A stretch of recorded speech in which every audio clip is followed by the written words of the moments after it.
Yes. हम लोग प्रार्थना से शुरुआत करते हैं। बिल्कुल ही बिल्कुल। जी। प्रार्थना मुद्रा, प्रार्थना भाव, कृतज्ञ भाव और मन में ढेर सारा प्यार और आनंद भी। गहरी सांसों को लेते हुए हम शुरुआत करेंगे। ओम।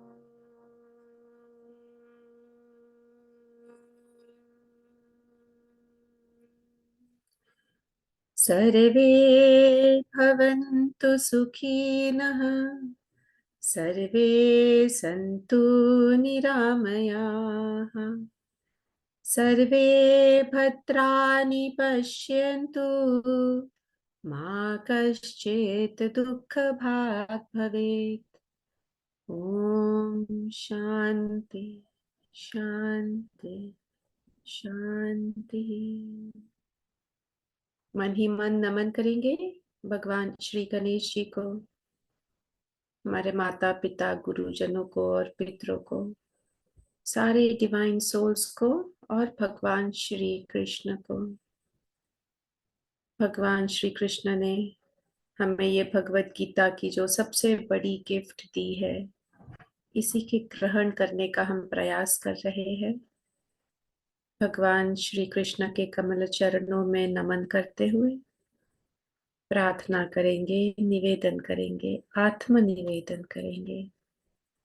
हे भगवान कृष्ण, हमें शक्ति दे, हमें भक्ति दे, हमें प्यार दे और गीता ग्रहण करने की शक्ति दे। ओम श्री परमात्मने नमः।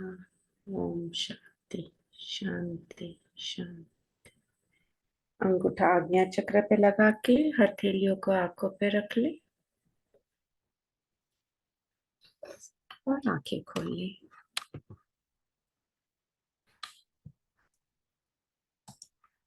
तो आज हम लोग लास्ट 3 अध्याय देखने जा रहे हैं।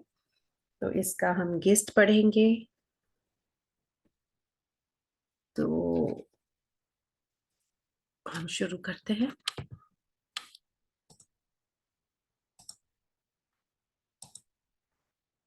या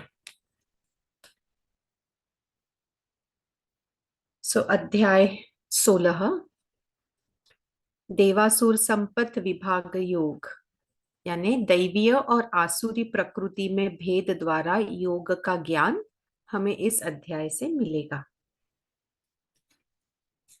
इस अध्याय का ब्रीफ। इस अध्याय में श्री कृष्ण मनुष्यों में दैवीय और आसुरी 2 प्रकार की प्रकृति का वर्णन करते हैं।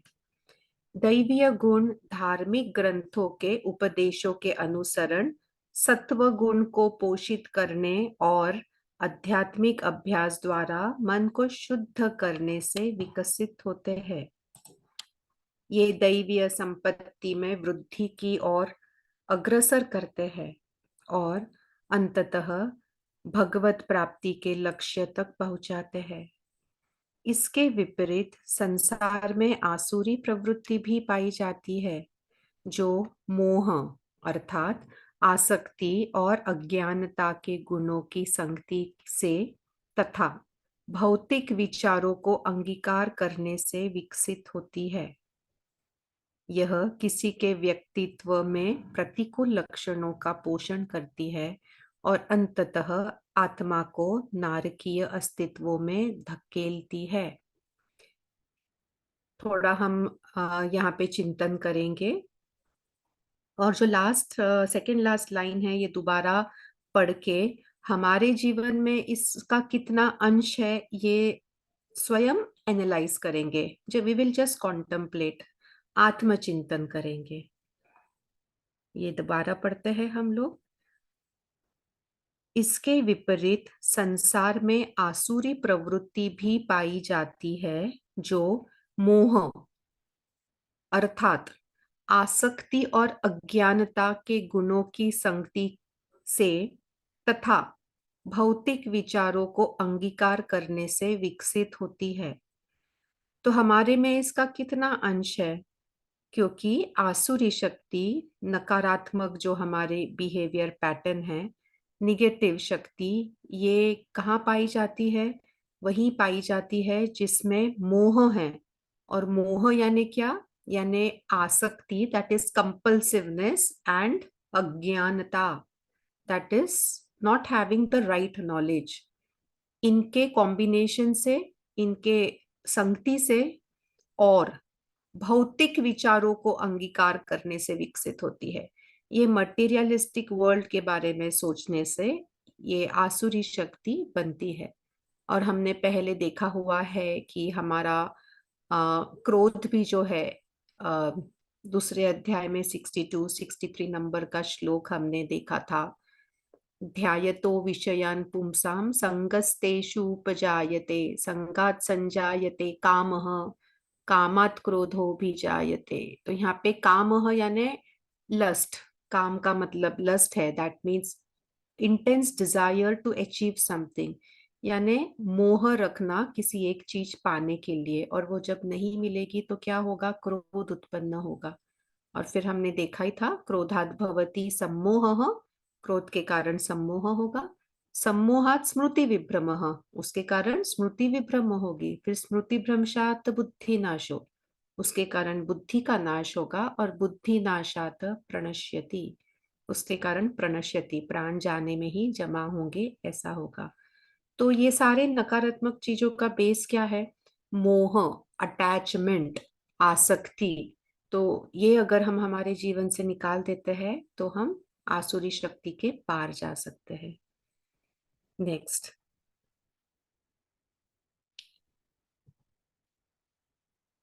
यह अध्याय दिव्य प्रकृति के दैवीय गुणों से संपन्न पुण्यात्माओं के निरूपण से प्रारंभ होता है।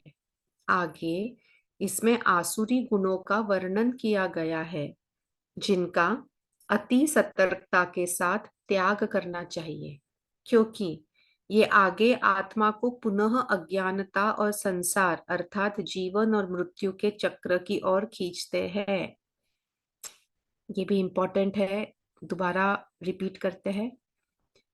यह अध्याय दिव्य प्रकृति के दैवीय गुणों से संपन्न पुण्यात्माओं के निरूपण से प्रारंभ होता है, और आगे इसमें आसुरी गुणों का वर्णन किया गया है, जिनका अति सतर्कता के साथ त्याग करना चाहिए, क्योंकि ये आगे आत्मा को पुनः अज्ञानता और संसार अर्थात जीवन और मृत्यु के चक्र की ओर खींचते हैं। श्री कृष्ण इस अध्याय का समापन करते हुए कहते हैं कि क्या किया जाना चाहिए और क्या नहीं किया जाना चाहिए, इसका निर्णय करने का अधिकार केवल वेद शास्त्रों का ही माना जाता है। अतः हमें भी वेदों के वाक्यों को स्वीकार करना चाहिए। हमें इन वैदिक शास्त्रों के विधि निषेधों को समझना चाहिए और तदनुसार इस संसार में अपने कार्य का निष्पादन और दायित्वों का निर्वहन करना चाहिए। अगेन ये हमारे लिए इम्पोर्टेंट है, ये दोबारा पढ़ेंगे। हमें भी वेदों के वाक्यों को स्वीकार करना चाहिए। हमें इन वैदिक शास्त्रों के विधि निषेधों को समझना चाहिए। तदनुसार इस संसार में अपने कार्यों का निष्पादन और दायित्वों का निर्वहन करना चाहिए। So with this we will see some of the important shlokas. कुछ important श्लोक देखेंगे हम इस अध्याय के।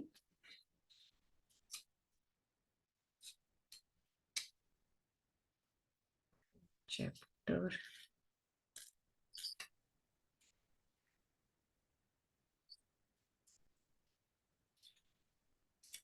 chapter 16. Okay, so the first shlok is very important.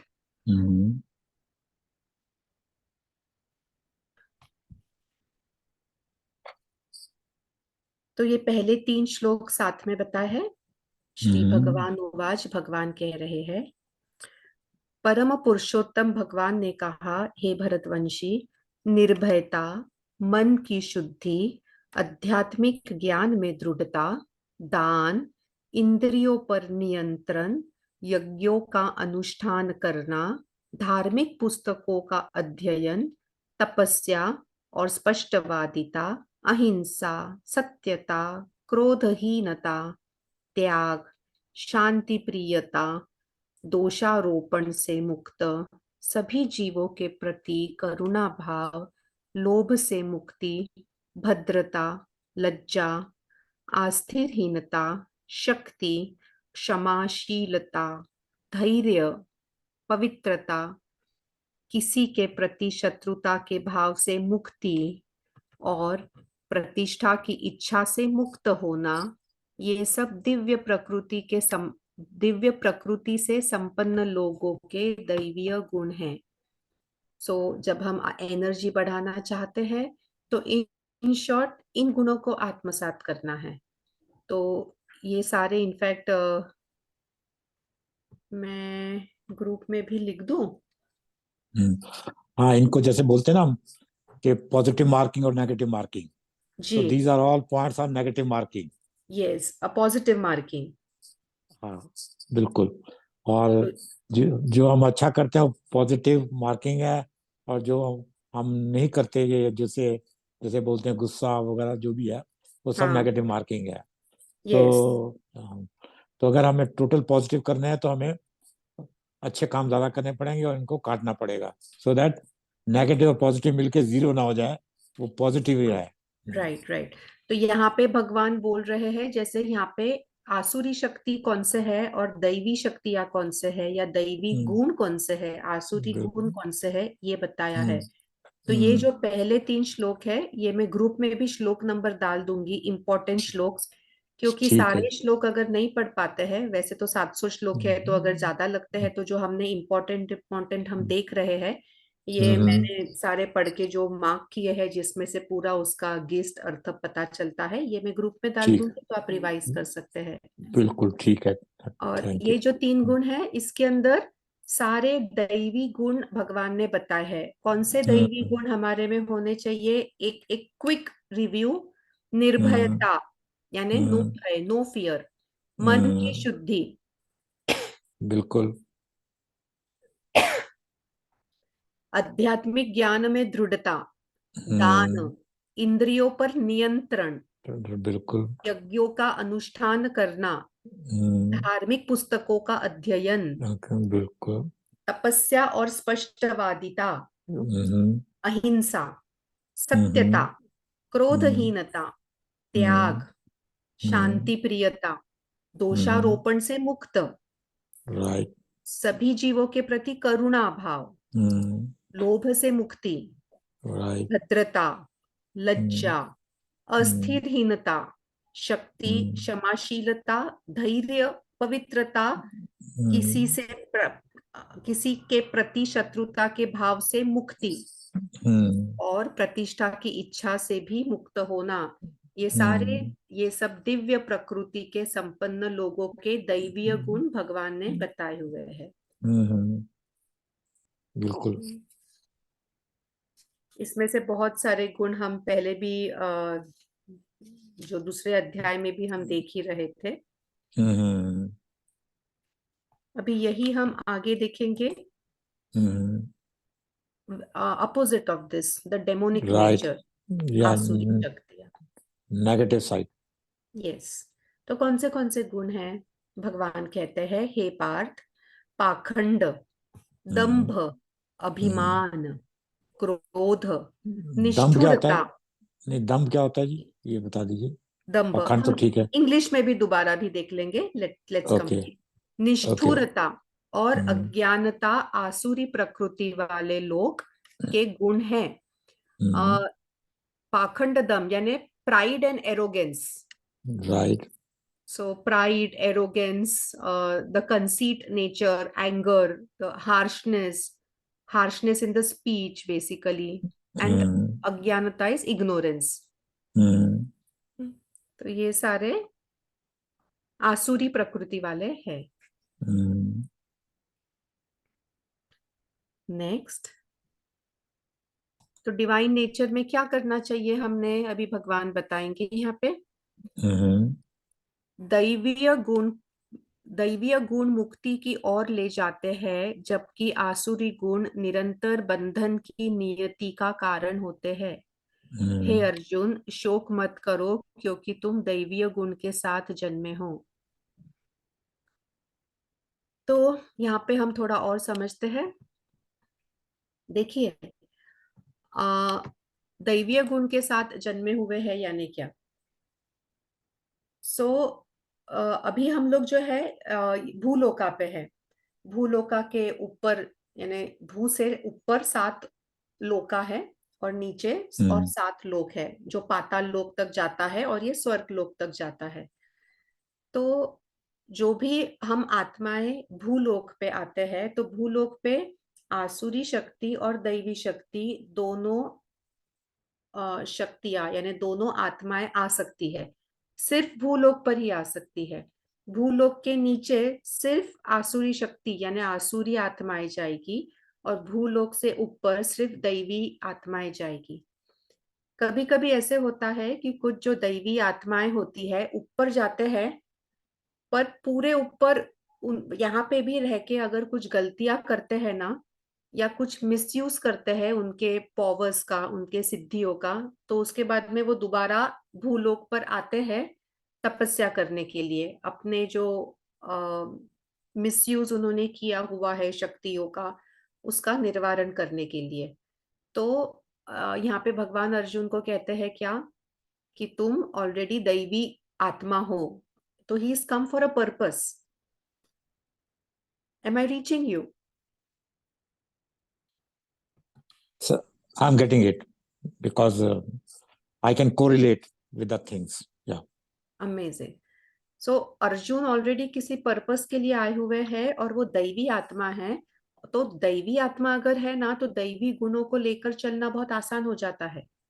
हम्म अगर वो दैवी आत्मा नहीं है, आसुरी आत्मा है, तो उसके पास चांस है कन्वर्ट होने का, जो कि सिर्फ भूलोक पे चांस मिलता है कन्वर्ट होने का, अगर आप आपके कर्म जो है ये सद्गुण को पकड़ के और फिर उसके परे अगर जाएंगे, तब भी आप हम्म नरक से स्वर्ग की तरफ जा सकते हैं, प्रवास कर सकते हैं। वो आपको मिलेगा सिर्फ भूलोक पर, हमारे पृथ्वी पर हम्म ही सिर्फ वो आपको मौका मिलेगा। पर उन लोगों हम्म के लिए बहुत कठिन हो जाता है ये ट्रांसफॉर्मेशन करना, क्योंकि वो नेचुरल नहीं है ना, आत्मा ही अगर नीचे से आई है। हम्म वितल, अतल, रतातल, पाताल, जो नीचे नीचे नीचे लोग हम्म रहते हैं, वहां से आती है, तो थोड़ा डिफिकल्ट हो जाता है उनके लिए। हम्म पर जो ऊपर से आते हैं, वो नेचुरली इंक्लाइंड रहते हैं, सद्गुण ऑटोमेटिकली उनके अंदर इम्बाइब्ड ही रहता है। So it is hmm very easy for them. तो ये यहाँ पे भगवान ने क्या कहा इनसे, कि अर्जुन शोक मत करो, क्योंकि तुम दैवीय गुणों के साथ ही जन्मे हो। ही हैज दैट, उनकी जो आत्मा है वो ऊपर से ही आई है ना, पॉजिटिव है। तो it is very easy for him to do that. Yes. फिर हम अभी जंप करेंगे एथ नंबर के श्लोक पे। हम्म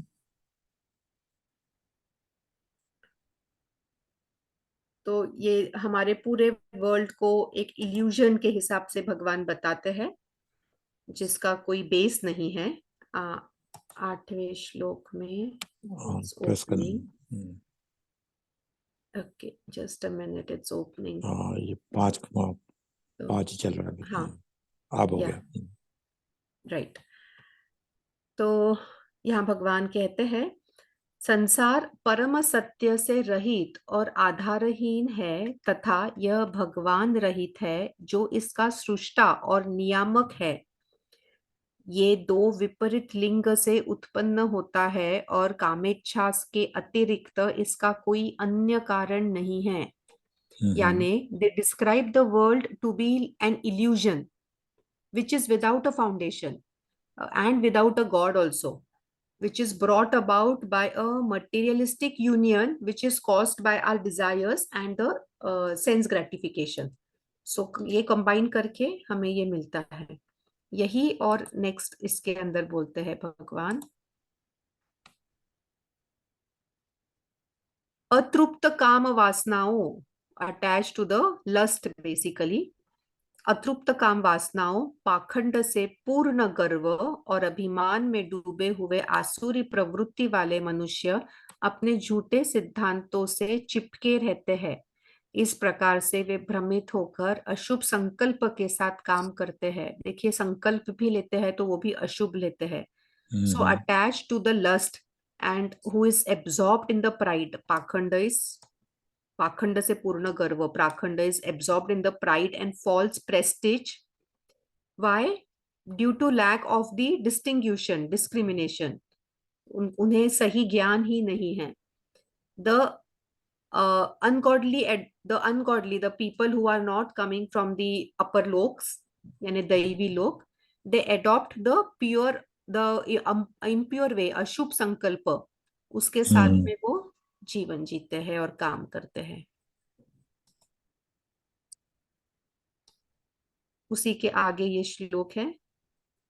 वे ऐसी अंतहीन चिंताओं से पीड़ित रहते हैं जो मृत्यु होने पर समाप्त होती है, फिर भी वे पूर्ण रूप से आश्वस्त रहते हैं कि कामनाओं की तृप्ति और धन संपत्ति का संचय ही जीवन का परम लक्ष्य है। यानी they are engrossed in satisfying their sensory desires, materialistic and physical level पे रहते हैं। So they are totally engrossed in the satisfaction or in satisfying their sensory desires, believing it to be the prime importance, and they are filled with anxiety because of this. They are bound by innumerous desires. If they have innumerous desires, of course there will be anxiety also, because desires is what we saw that it leads to, that krodh, etc, etc, everything. And they're absorbed in lust and anger also because of it. So they acquire money also by illegal means for the purpose of sense gratification. जो इंसान आध्यात्मिक हो जाता है वो गलत तरीके से कभी भी धन प्राप्ति नहीं करेगा। पर जिसे नहीं पता चलता है और वो उसको बस ये होता है कि जीवन में उद्देश्य क्या है, तो अभी भी आप देखेंगे तो अनगिनत लोग कहते हैं धन प्राप्ति करना। कोई भी कार्य करने के पीछे, इवन एजुकेशन लेने के पीछे क्या कारण होता है?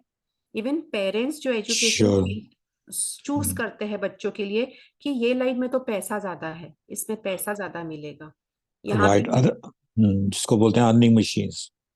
यस यस, यहाँ पे नौकरी क्यों करनी है, यहाँ पे पैसा ज्यादा है।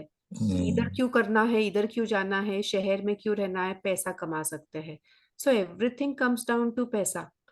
But if after a limit, now person, if he becomes adhyatmic or if he has lot of money, he earns money, then he says what beyond it. In fact, that reminds me, I'm writing a book Beyond Money. So the actual life starts beyond money. So that is also half done, half undone. I don't remember now. Started long ago.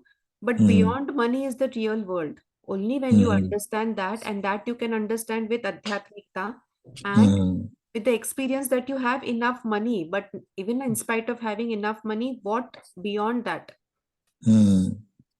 So in fact, I'll take a moment and read a poem I had written on this beyond money ke upar. Okay, good. So let me check.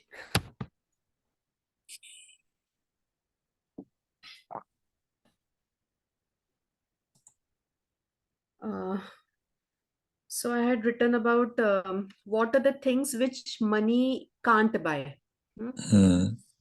So ये आपने वैसे तो एक common version सुना होगा, उसके आगे कुछ चीजें और लिखे थे मैंने। Give me one moment.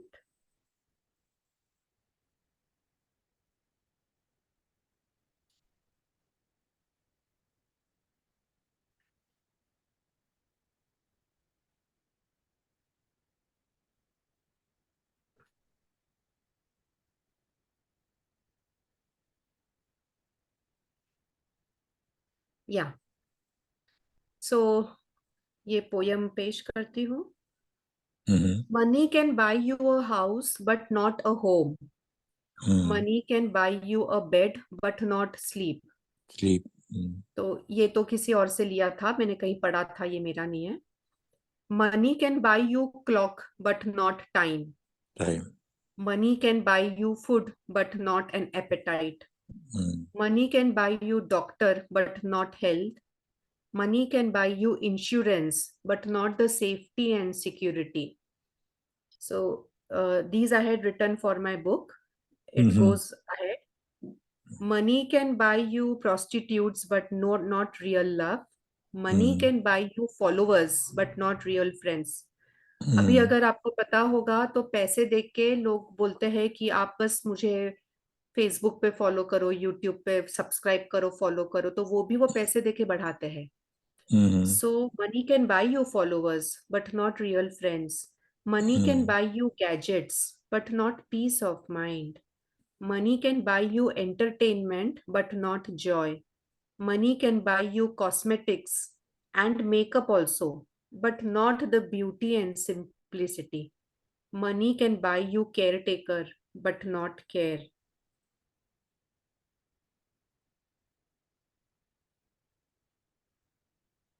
It's incomplete. I still have to end it. That is what Okay. was till Okay. now. Okay.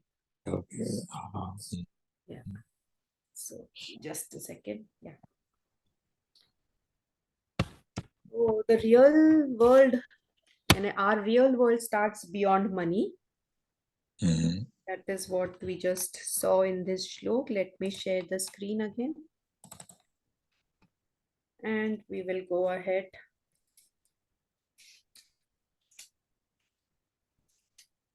We will go ahead to 22 number shlok.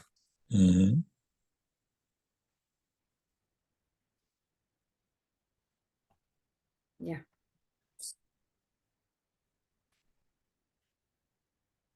सो जो अंधकार रूपी 3 द्वारों से मुक्त होते हैं वे अपनी आत्मा के कल्याण के लिए चेष्टा करते हैं और इस प्रकार से परम लक्ष्य को प्राप्त करते हैं.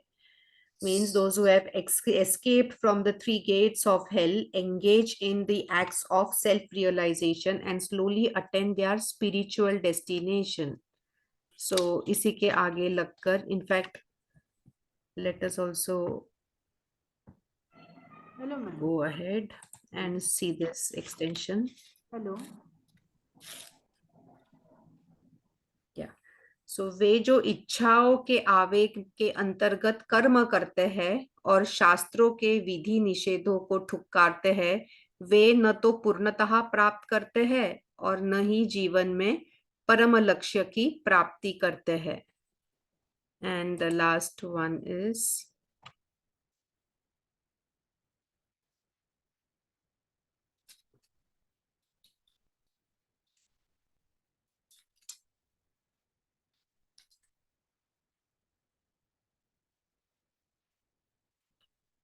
This is the last one of this chapter 16. इसलिए क्या करना और क्या नहीं करना चाहिए यह निश्चित करने के लिए शास्त्रों में वर्णित विधानों को स्वीकार करो और शास्त्रों के निर्देशों व उपदेशों को समझो तथा फिर तदनुसार संसार में अपने कर्तव्य का पालन करो. Right, so this ends the 16th chapter and now we can have the question answers. So कुछ क्वेश्चंस है आपके इस अध्याय में? नहीं, क्वेश्चंस तो नहीं है, बट यही होता है कि हर इंसान में दोनों चीजें होती हैं. जी. उसको ये देखना है कि कौन सी चीजों को उसको पालना है. पालना का मतलब किसको डेवलप करना है और किसको डाई करना है. तो और अगर हम अपने जिंदगी में ऊपर जाना चाहते हैं तो हमें अपने को पॉजिटिव वाली चीजें बढ़ानी पड़ेंगी और दूसरी चीजों को कम करना पड़ेगा. अगर हम पॉजिटिव चीजों की ओर कंसंट्रेट करेंगे तो हम बेटर होते चले जाएंगे. परफेक्ट. और ये ऐसा भी है सुभाष जी कि अभी तक के हमें इसका ज्ञान नहीं था, पर ज्ञान आने के बाद में ना consciously intellectually we can choose and we do choose to do that. So that's why just after the knowledge everything the life changes. Knowledge is very important. या सत्वशिला जी कुछ पूछना चाह रहे हैं, आप पूछिए. हाँ मैडम, आपने अभी 22 नंबर के श्लोक में बताया कि जब 3 kg से उसके ऊपर आप जानी चाहिए, वो 3 केजेस कौन से? हाँ, अच्छा, तो याद है हमने पहले देखा था ये राग भय क्रोध, हाँ लस्ट ग्रीड एंड एंगर, ये 3 द्वार के परे जाना है हमने। यस हाँ, सो दिस 3 गेट्स आप लिख लीजिए, ये हमेशा हमें याद रहना हाँ चाहिए। राग भय क्रोध, राग भय क्रोध। और राग का मतलब, ये राग यानी संस्कृत वर्ड है जिसका अर्थ होता है अटैचमेंट, आसक्ति, डिजायर्स, इंटेंस डिजायर्स, लस्ट। सो ये 3 गेट्स, ये 3 गुण जो है, राग भय क्रोध, फॉर श्योर हमें ये नरक में ले जाते हैं, हेल में ले जाएंगे। तो इसको हम जब एस्केप करेंगे तो दूसरे दरवाजे खुले होंगे। राइट, और कुछ कहना है? बट या nice nice question Satvashila ji, great, thank you for asking. So shall we proceed to the next chapter? हाँ yes Let me share the screen and we go to the next chapter.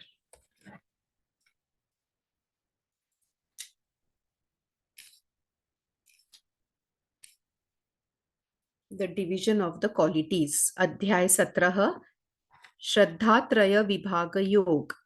श्रद्धा के 3 विभागों को समझते हुए योग का अनुसरण करना। 14वें अध्याय में कृष्ण ने प्राकृतिक शक्ति के 3 गुणों की व्याख्या की थी और यह भी समझाया था कि किस प्रकार से ये मनुष्यों पर प्रभाव डालते हैं। इस 17वें अध्याय में श्री कृष्ण विस्तार पूर्वक गुणों के प्रभाव के संबंध में बताते हैं। सर्वप्रथम वे श्रद्धा के विषय पर चर्चा करते हैं और यह बताते हैं कि कोई ऐसा व्यक्ति नहीं है जो श्रद्धा विहीन हो, क्योंकि यह मानवीय प्रकृति का एक अविभाज्य स्वरूप है। लेकिन मन की प्रकृति के अनुसार व्यक्तियों की श्रद्धा सात्विक, राजसिक तथा अथवा तामसिक गुणों के अनुरूप होती है। उनकी श्रद्धा की प्रकृति ही उनकी जीवन शैली का निर्धारण करती है, जो हमने देखा था 14वें अध्याय में। तो लोग अपनी रुचि के अनुसार ही अपने भोजन का चयन करते हैं। तो चलिए यहाँ पे हम एक थोड़ा सा पॉज लेंगे और ये इसका थोड़ा सा हम अध्ययन करेंगे। हम अभी इसी अध्याय में 7वें नंबर के श्लोक में हमने पहले भी देखा था, आहारस्त्वपि सर्वस्य त्रिविधो भवति प्रियः, यानी आहार जैसा रहेगा ना वैसे ही वो इंसान बनेगा। सात्विक आहार रहेगा तो वो इंसान सात्विक बनेगा, वो राजसिक आहार रहेगा तो राजसिक बनेगा, तामसिक रहेगा तो तामसिक आहार रहेगा तो इंसान तामसिक बनेगा। But vice versa is also true. जो इंसान सात्विक होता है वो सात्विक अन्न प्रिफर करता है, चूज करता है, बाय डिफॉल्ट हो जाता है। मैंने कल आपको एक उदाहरण दिया था कि जैसे अभी जैसे स्वामी जी है ना, स्वामी जी शैलेंद्र सरस्वती जी, हम लोग साथ में ही अभी रह रहे हैं। मिर्ची का इतना सा भी अगर टुकड़ा खा लेते हैं उन्हें तकलीफ होती है। तो इतना सात्विकता में आने के बाद में थोड़ा सा भी राजसिक या थोड़ा सा भी तामसिक सहन ही नहीं होता है शरीर को। चूज तो पहले करते हैं, कोई कोई लोग पहले चूज करते हैं, तो पहले कॉन्शियसली चूज करते हैं। जैसे अभी आपको पता है, आप कॉन्शियसली चूज करेंगे। कभी कभी इंद्रिय पर काबू नहीं रहे तो इंद्रियों के लिए खाएंगे, पर चूज करते करते आपकी नित्य कर्म, सात्विक कर्म करते करते आप ऑटोमेटिकली ऐसे हो जाएंगे कि आपको वो जो तामसिक और राजसिक है वो शरीर स्वीकार ही नहीं करेगा। बीच बीच में तो मुझे ऐसे हो रहा था कि अगर मैं शक्कर खाती, शुगर, द वाइट शुगर, तो मेरा पेट बिगड़ जाता। वाइट शुगर ऑल्सो उसमें केमिकल होता है, वो भी नहीं होता, सहन होता था बॉडी को। बहुत ही ज्यादा सिर्फ सिर्फ सात्विक अन्न का ही वो आदत हो गई थी। मेरे दादाजी, मुझे याद है, ये सुबह वो भी मिर्ची, इतनी सी भी मिर्ची नहीं खाते थे। सुबह 10 बजे भोजन करते थे और बोलते थे मुझे बस दाल चावल फलका सब्जी विदाउट मिर्ची दे दो, बाद में आप मिर्ची आपका चाहे उतना डाल दो, नो फ्राइड नथिंग। बहुत सात्विक आहार होता है।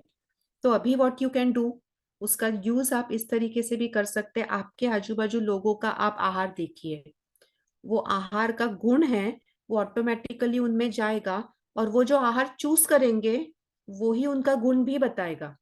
और उसके भी आगे आपको भी अगर कभी गुस्सा आता है तो उसका जो कारण है, वो कारण 90% से भी ज्यादा परसेंट टाइम्स डिपेंड करता है कि आपने आहार क्या खाया है 3 दिन तक के।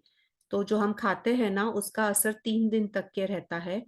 तो जरूर आपने 3 दिन पहले बाहर का कुछ खाया होगा, स्पाइसी फूड खाया होगा, तामसिक फूड खाया होगा, नॉनवेज खाया होगा, किसी तामसिक इंसान के हाथ का बना हुआ खाया होगा।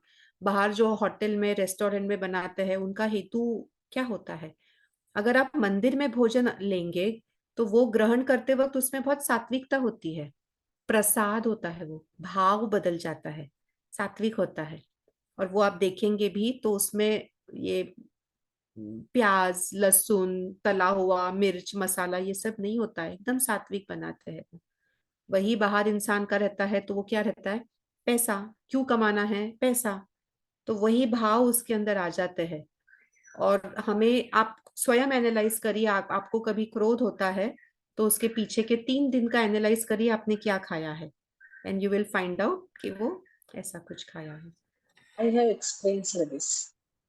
क्या सत्वशीला जी? मुझे ये एक्सपीरियंस हुआ है अच्छा, जब तो क्या हाँ क्या हाँ एक्सपीरियंस हुआ है, शेयर हाँ करिएगा।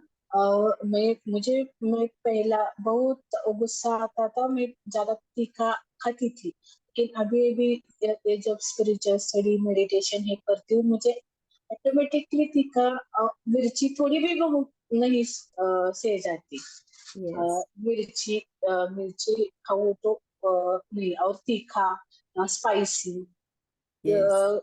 मेरी बॉडी एक्सेप्ट ही नहीं करती अभी। और वो यस। बाहर का फास्ट फूड एक खाती थी, वो भी नहीं, उससे भी मुझे त्रास होता है, तकलीफ होती है। तकलीफ होती है, हाँ उससे। यस। और अभी जो घर का खाती हूँ तो उससे कुछ नहीं होता। यस। यस। हाँ वेरी नाइस। और उसमें भी बहुत सारे और चीजें होते हैं, बट हु कुक्स ना, दैट इज वेरी इंपॉर्टेंट। तो अभी यहाँ पे जैसे बाहर भी भोजन है, पर हम लोग कल डिपार्टमेंटल स्टोर में जाके यहाँ पे हम भोजन ले आए और घर पे बनाए हैं आज, कि थोड़ा सात्विक खा। और इतना सा ले, मैं तो है ना 5 रुपए की जो लाल मिर्ची पाउडर आती है ना, 5 रुपीज का इतना सा आता है। हाँ इससे इससे भी छोटा होता है इतनी क्वांटिटी। वो भी पूरे साल भर में यूज नहीं होती है। और जब बरसात का सीजन आता है तब उसको वो फंगस लग जाता है, बुरशी लगती है और हाँ। मुझे फेंकना पड़ता है। और तो उसका लास्ट, हाँ, और पिछले 2 अप्रैल में हमारा एक एक्रेडिटेशन ऑडिट था, उसी से मुझे घर से जल्दी जाना पड़ता था, आने को लेट होता था। उस समय मेरा स्नैक्स या कैंटीन का खाना बढ़ गया, तो उसी समय मेरा गुस्सा बहुत बढ़ा था। लेकिन उसके यस। बाद जब मेरा आहार पे कंट्रोल हो गया, अभी गुस्सा भी गया है, और ऑटोमेटिकली मेडिटेशन की वजह से ये भी मेरी बॉडी तीखा मिर्ची अजबा बिल्कुल ही मुझे सही नहीं होती, मैं मिर्ची से तकलीफ या yes. Spicy. Right. Right. So it is both way round, कि सात्विक इंसान सात्विक अन्न प्रिफर करेगा और सात्विक अन्न खाएंगे तो आप सात्विक बनेंगे। तो ये साइक्लिक है। Very nice. और आपने ये अनुभव भी किया है Satvashila ji, thank you for sharing that, and everyone should think about it and experience that also. तो चलिए हम अगला पैराग्राफ देखते हैं। तो श्री कृष्ण भोजन के 3 श्रेणियों में वर्गीकृत करते हैं तथा प्रत्येक भोजन के हमारे स्वास्थ्य पर पड़ने वाले प्रभाव की चर्चा करते हैं। तत्पश्चात यह वह यज्ञ के विषय पर आते हैं और यह बताते हैं कि कैसे प्रकृति के 3 गुणों में से प्रत्येक में यज्ञ किस प्रकार विभिन्न रूप से संपन्न होता है। इस अध्याय में आगे तपस्या के विषय में बताया गया है तथा शरीर, वाणी एवं मन के तप की व्याख्या की गई है। तपस्याओं के श्रेणी में प्रत्येक तपस्या का स्वरूप सत्वगुण, रजोगुण, तमोगुण के प्रभाव के कारण भिन्न होता है। तत्पश्चात दान पर चर्चा की गई है तथा इसके 3 विभागों का वर्णन किया गया है। अंततः श्री कृष्ण 3 गुणों से भी आगे बढ़ते हैं तथा ओम तत्सत अच्छा, ये बहुत इंपॉर्टेंट है, इसको याद रखिए। हाँ, ओम तत्सत लिख लीजिए आपकी किताबों में। ओम तत्सत शब्दों की प्रासंगिकता तथा अर्थ के विषय पर प्रकाश डालते हैं, जो परम सत्य के विभिन्न रूपों के प्रतीक है। ओम शब्दांश ईश्वर के निराकार रूप की अभिव्यक्ति है। तत् शब्दांश का उच्चारण परम पिता परमात्मा को अर्पित की जाने वाली क्रियाओं तथा वैदिक रीतियों के लिए किया जाता है। सत शब्दांश का तात्पर्य सनातन भगवान तथा धर्माचरण से है। आई रिपीट, ओम तत्सत। ओम शब्दांश ईश्वर के निराकार रूप की अभिव्यक्ति है। हम लोग जो बने हैं ना, ये ओम शब्द से ये पूरा ब्रह्मांड बना हुआ है। ये समझना, स्टार्टिंग में मुझे बिल्कुल समझ नहीं पाती थी, मैं एक्सेप्ट नहीं कर पाती थी, मेरी बुद्धि ये एक्सेप्ट ही नहीं करती थी। अभी पता चला है ओम शब्द ये ईश्वर का निराकार रूप दर्शाता है। तत् शब्दांश का उच्चारण परम पिता परमात्मा को अर्पित की जाने क्रियाओं तथा वैदिक रीतियों के लिए किया जाता है। हम जब भी कोई रीति रिवाज करते हैं तो तत् शब्द का इस्तेमाल करते हैं, जो हम परम पिता परमात्मा को हम अर्पण करते हैं। और सत शब्दांश का तात्पर्य सनातन भगवान तथा धर्माचरण से है। तो ये सनातन भगवान या हमारे धर्म को दर्शाता है। एक साथ प्रयोग करने पर ये अलौकिकता की अवधारणा की ओर ले जाते हैं। इस अध्याय का अंतः इस बात पर बल देते हुए होता है कि यदि यज्ञ, तप और दान धर्म ग्रंथों के विधि निषेधों की उपेक्षा करते हुए किए जाते हैं, तब ये सभी कृत्य निरर्थक सिद्ध होते हैं। राइट? तो इसके हम कुछ इंपॉर्टेंट श्लोक देखेंगे। तो 17वें अध्याय का 7वां श्लोक तो हम बहुत बार देखते हुए आए हैं, अभी थोड़ा और देखेंगे हम।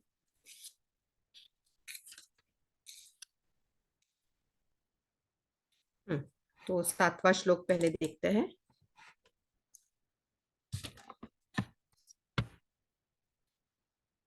आहारस्त्वपि सर्वस्य त्रिविधो भवति प्रियः यज्ञस् तपस् तथा दानम। यानी ये जो 3 चीज जो हमने अभी इसमें भी पढ़ा, कौन से 3 चीज? यज्ञ, तप और दान। तेषां भेदमिमं शृणु। इसका मतलब क्या है?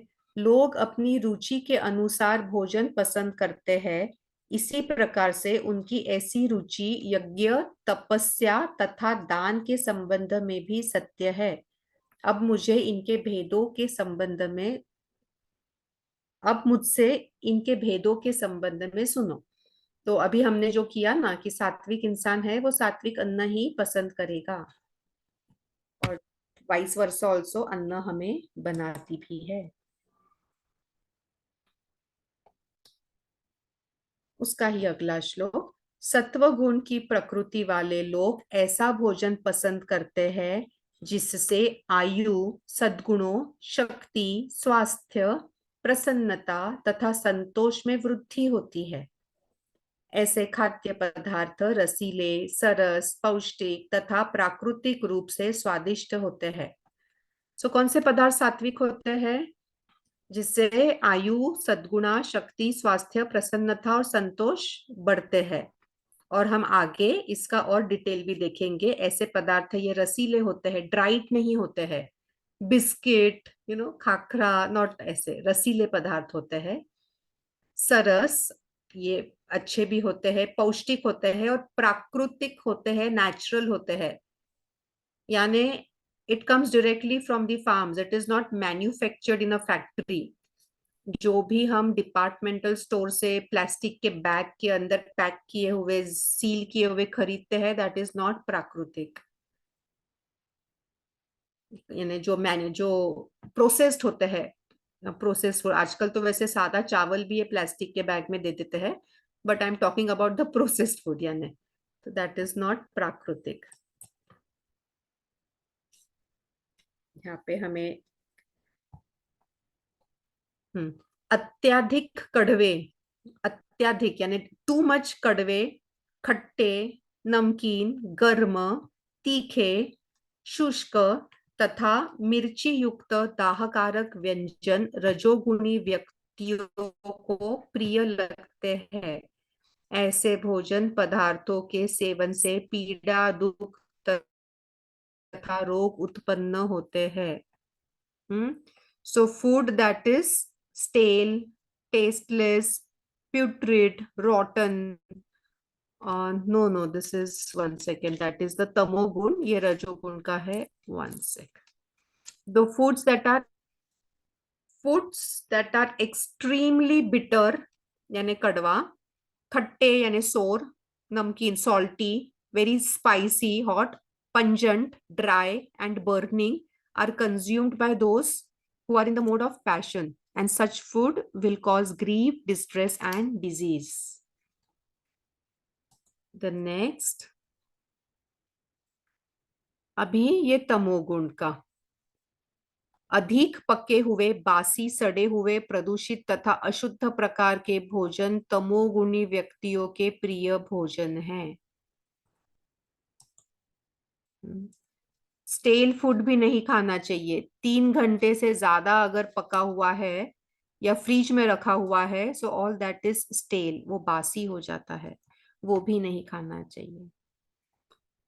धर्मशास्त्रों की आज्ञाओं के अनुसार पारितोषिक की अपेक्षा किए बिना और मन की दृढ़ता के साथ कर्तव्य समझते हुए किया गया यज्ञ सत्वगुणी प्रकृति का है।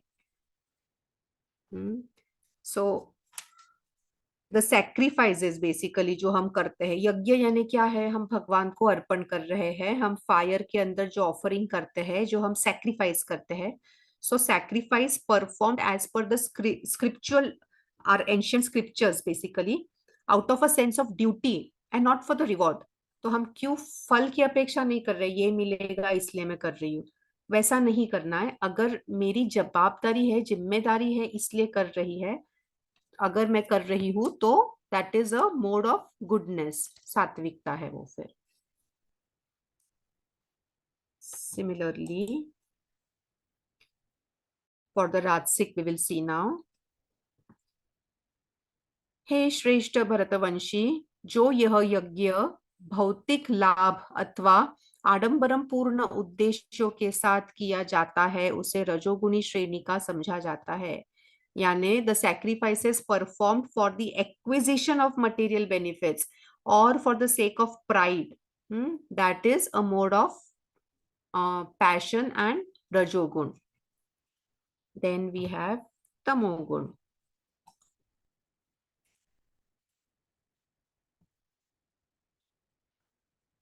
श्रद्धा विहीन होकर तथा धर्म ग्रंथों की आज्ञाओं के विपरीत किया गया यज्ञ, जिसमें भोजन अर्पित न किया गया हो, मंत्रोच्चारण न किए गए हो तथा दान न दिया गया हो, ऐसे यज्ञ की प्रकृति तमोगुणी होती है। So the sacrifices which are not according to the scriptures, which are done without distributing the prasad, the bhojan which we offer, that means when if no food is offered and which is without chanting the Vedic mantras and hymns and without any remuneration to the priest or any dan, so that is said to be in tamogun.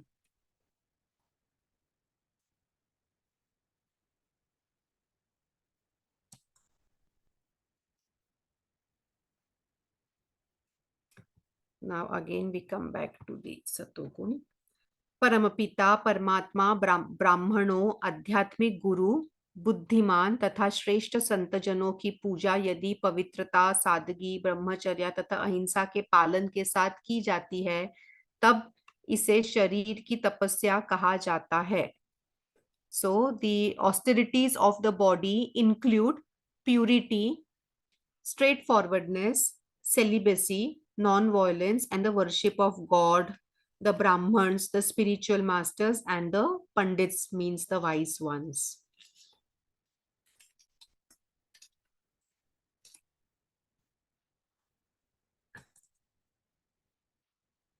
Now we are coming to that Om Tat Sat which we saw in the starting. ओम तत्सत के बारे में देखिए क्या है। संतुष्टि के आरंभ में ओम तत्सत शब्दों को सर्वोच्च परम सत्य की प्रतीकात्मक अभिव्यक्ति माना है। इन्हीं में से पुरोहित यानी ब्राह्मण शास्त्र तथा यज्ञ शब्द की उत्पत्ति हुई है। So this syllables Om Tat Sat are very, very important. Therefore, in the next श्लोक we see, इसीलिए यज्ञ कर्म करना, दान देना और तपस्या जैसे कार्यों का शुभारंभ वेदों के व्याख्याता वैदिक विधानों के निर्देशानुसार ओम का उच्चारण करते हुए है। So that's why we should chant the Om in accordance with our Vedic dharma. ऐसे व्यक्ति जो किसी फल की कामना नहीं करते किंतु भौतिक उलझनों से मुक्त रहना चाहते हैं, वे तप, यज्ञ तथा दान जैसे कार्य करते समय तत् शब्द का उच्चारण करते हैं। ओम तत्सत में का तत्। देन सत के बारे में देखेंगे। इसमें ये 2 श्लोक साथ में है। तत् शब्द का अर्थ शाश्वत और साधुता है। हे अर्जुन, इसका प्रयोग शुभ कर्मों को संपन्न करने के लिए किया जाता है। तप, यज्ञ तथा दान जैसे कार्यों को संपन्न करने में प्रतिष्ठापित होने के कारण इसे सत शब्द द्वारा वर्णित किया जाता है। अतः ऐसे किसी भी उद्देश्य के लिए किए जाने वाले कार्य के लिए सत नाम दिया गया है। Yeah. So that was the 17th chapter. इसमें आप में आपके कोई अगर सवाल है, कुछ कहना है, पूछना है? हाँ सत्वशीला जी बताएं। नहीं। अच्छा, so shall we proceed? Yes. Let us go to the last chapter now.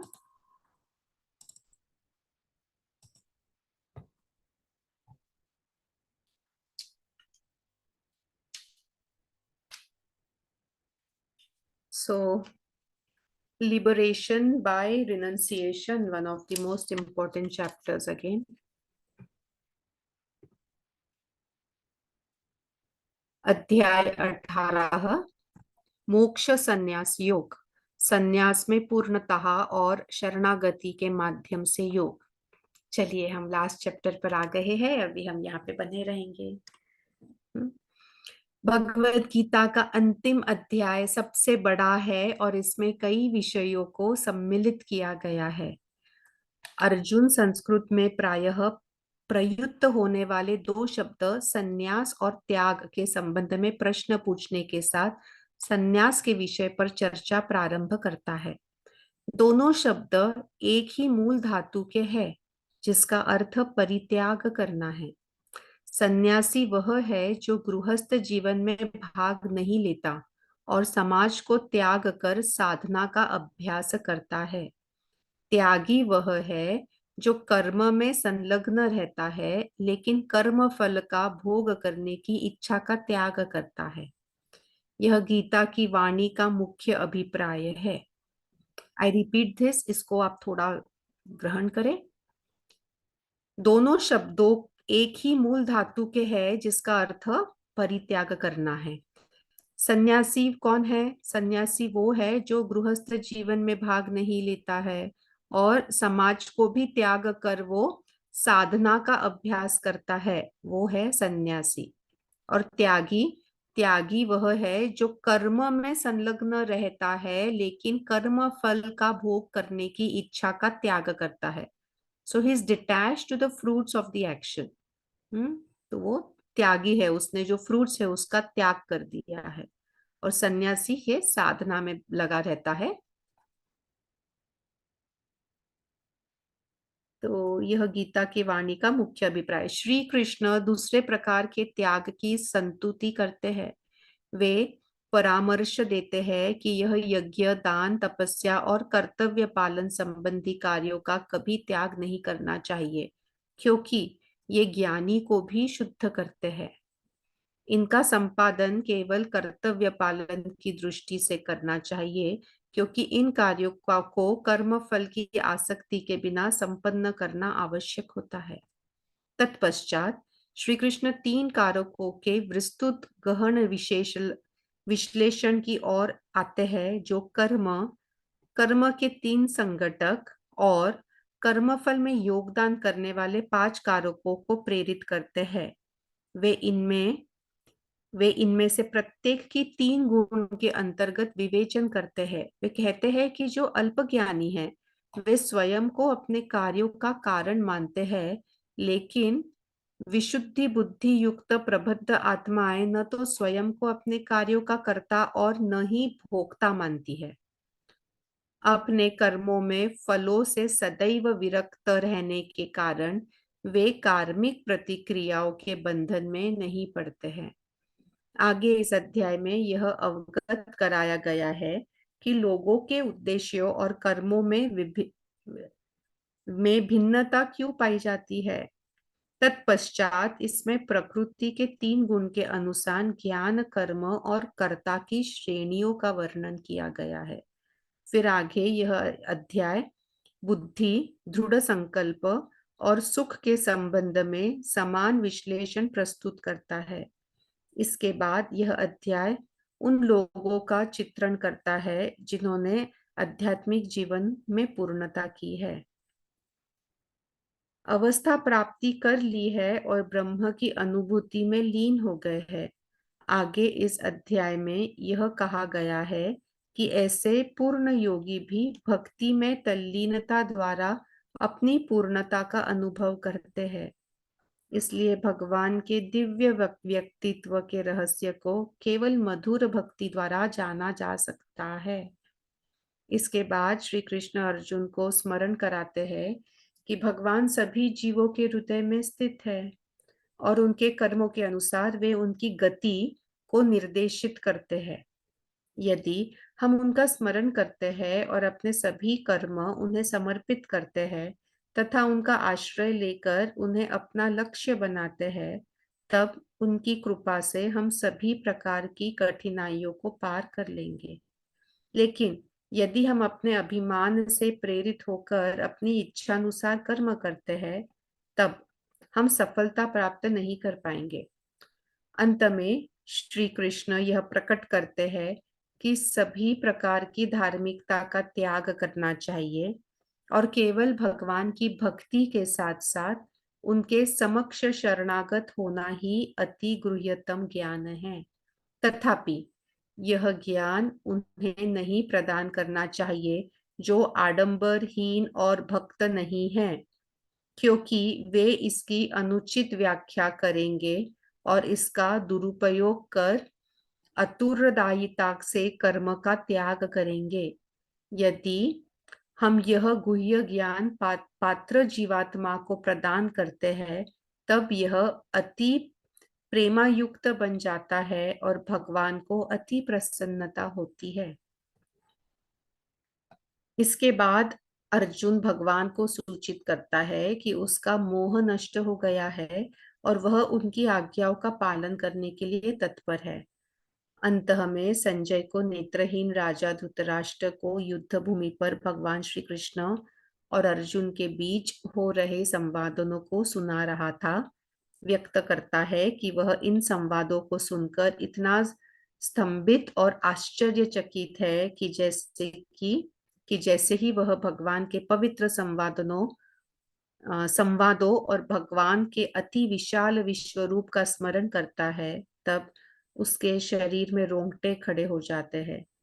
गहन कथन के साथ भगवत गीता का समापन करते हुए वह कहता है कि विजय सदैव वही होती है जहां भगवान और उसके भक्त होते हैं, और इस प्रकार से अच्छाई, प्रभुता और समृद्धि भी वही होगी, क्योंकि परम सत्य का प्रकाश सदैव असत्य के अंधकार को परास्त कर देता है। इंटरेस्टिंग ना। अभी हम श्लोक देखेंगे। ये थोड़ा बड़ा चैप्टर है और इसमें कुछ बहुत इंटरेस्टिंग श्लोक्स है। द सेकेंड श्लोक। श्री भगवान उवाच। तो परम भगवान ने कहा, कामना से अभिप्रेरित कर्मों के परित्याग को विद्वान लोग संन्यास कहते हैं और सभी कर्मों के फलों का त्याग को बुद्धिमान लोग त्याग कहते हैं। So giving up the activities which are based on the material desire is called as sannyas, the renounced, renunciation. And giving up the results of the material activity is called as tyag.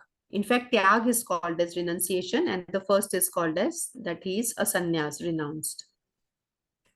The next shlok.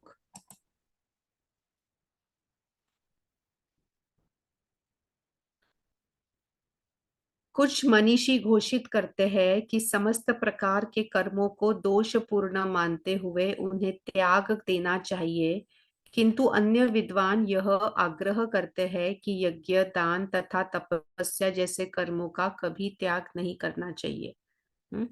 Some pandit यानी learned men, they say that certain activities they are inherently faulty and should be abandoned, should be stopped. But others say that ये तीन चीज जो है, यज्ञ, दान और तप, यानी sacrifice, charity and this austerity, they should never be abandoned.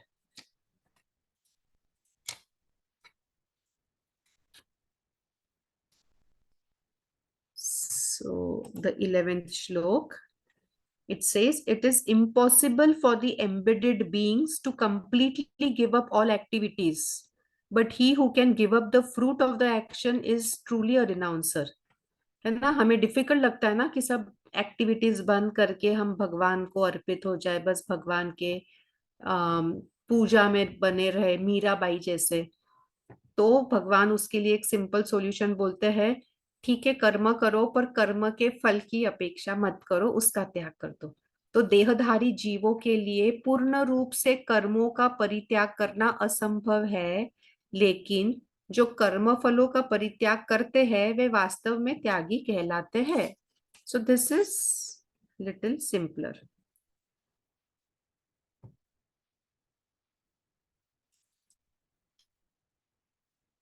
Okay, तो यहाँ पे हम एक और इम्पोर्टेंट चीज देखेंगे। ये 14-15 श्लोक इकट्ठा देखते हैं।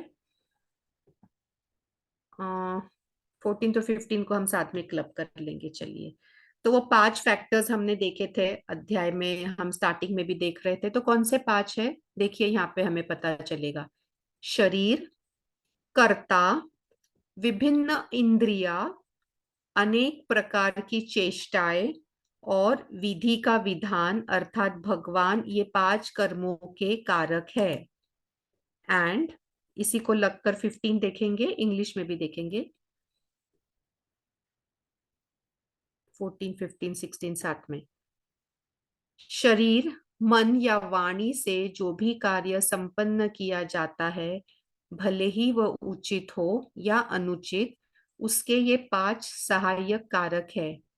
वे जो इसे नहीं समझते और केवल आत्मा को ही कर्ता मानते हैं, अपनी दूषित बुद्धि के कारण वे वस्तुओं को उनके वास्तव रूप में नहीं देख सकते हैं।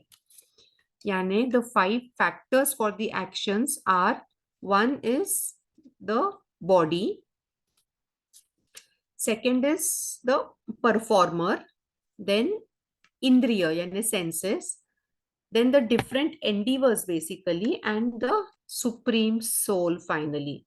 And any action that a man performs by mind, by body or speech is a result of these 5 factors. And therefore, without considering the 5 factors, if one considers himself as the only doer, he cannot realize the true things and he cannot see the things as they are. Ego जब आ जाता है ना, मैंपना भी एक आ जाता है। ज्ञान, ज्ञान का विषय और ज्ञाता ये कर्म को प्रेरित करने वाले 3 कारक है। कर्म के उपादान स्वयं कर्म और कर्ता, ये कर्म के 3 घटक है। That means the knowledge, the object of the knowledge and the knower. These are the 3 factors that motivate the action: the sense object and the agent. They are the 3 constitutions of the actions as well.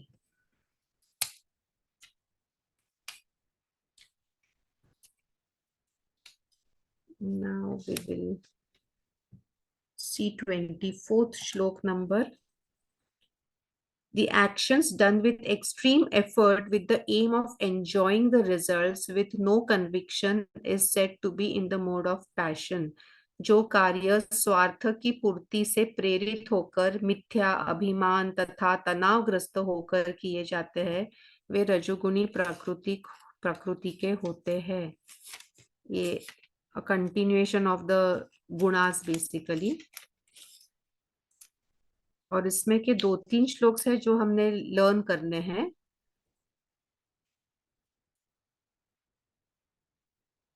ये हम group में भी डालेंगे. 36 and 37. भगवान कहते हैं, हे अर्जुन, अब तुम मुझसे 3 प्रकार के सुखों के संबंध में सुनो जिनसे देहधारी आत्मा आनंद प्राप्त करती है और सभी दुखों के अंत तक भी पहुंच सकती है. 37 में भगवान कंटिन्यूएशन में बताते हैं, जो आरंभ में विष के समान लगता है लेकिन अंत में जिसका स्वाद अमृत के समान हो जाता है, उसे सात्विक सुख कहते हैं. यह शुद्ध बुद्धि से उत्पन्न होता है जो आत्मज्ञान में स्थित होती है. हम कोई भी जो सात्विक करते ना, एखादा सुबह जल्दी उठ के ध्यान करना, स्टार्टिंग में क्या होता है, उसका कष्ट होता है, पर एंडिंग में उसी का हमें लाभ होता है. तो शुरुआत में जो विष के समान लगता है, शुरुआत में कठिन लगता है, पर बाद में वो अमृत हो जाता है. बाद में वो इतना पसंद आता है कि फिर उसके बिना अच्छा नहीं लगता है. वो सात्विक में होता है.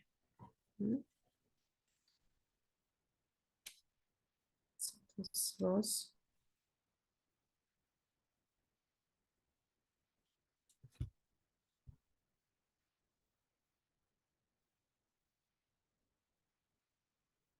वैसे ही रजोगुण का देखेंगे और तमोगुण का देखेंगे.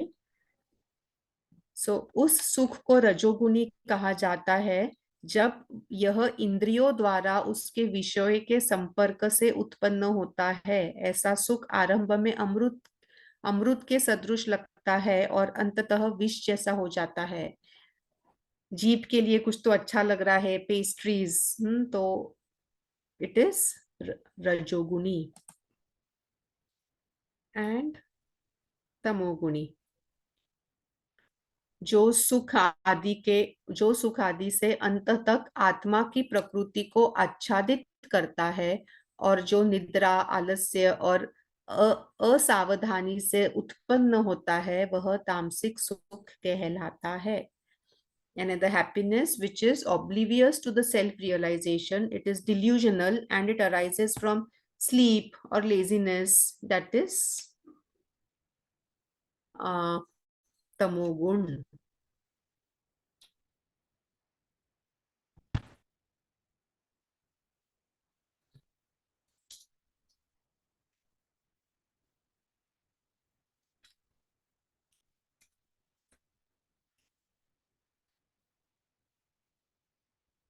Now one very important shlok 47.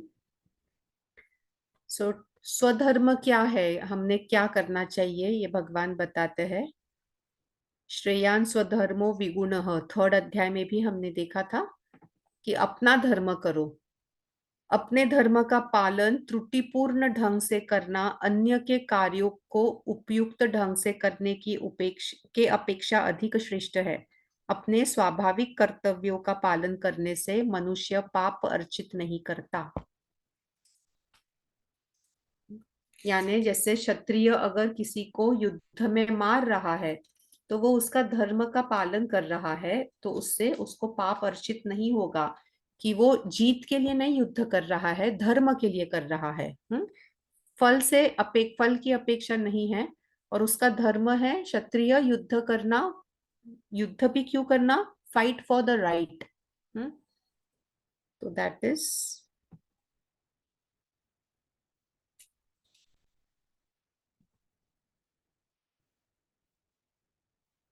अभी ये आपको जीवन में और आगे जब बढ़ना होगा, जब भी आपको लगेगा, ये श्लोक अभी सुन के रख लो, बस आपको पता होना चाहिए, अभी करने की जरूरत नहीं है, सिर्फ पता हो इसलिए हम ये देखेंगे।